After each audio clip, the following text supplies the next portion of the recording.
Kandar link road न ठहण खिलाफ नौजवान इत्तेहाद इलाइक़े वासियुनि पारां एहतजाजी रैली कढी वई।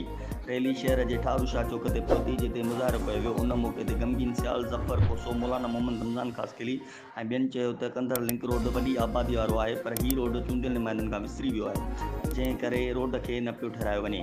रोड न ठहण करे इलाइक़ी वासी सख़्त तकलीफ़ुनि में मुंहुं ॾियण मजबूर आहिनि।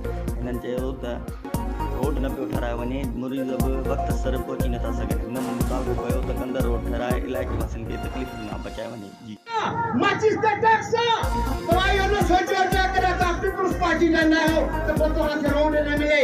ये ना है मैं शहीद पुत्र से आया, जंगीपुर में वाला बैठा है, शिया का काउंसिल वाला बैठा है, एसटीपीएस यूपी बैठा है, सब जमात मजहबी सियासी सब बैठा है। पानी आयो बस टैक्स भरियो, उन जो हक असा के रोड भी तो चालू हो जाए।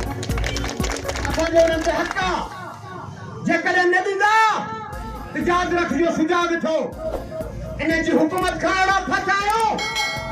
ही रोड भी खाइया, एजुकेशन जा पैसा खाइया, तालीम जा पैसा खाइया, रेवेन्यू मुख्तारी जा पैसा खाइया, सेहत खाते से बने अस्पताल में सर्जरी थी मिले, वो भी पैसा खाइया, रोड रास्ते जा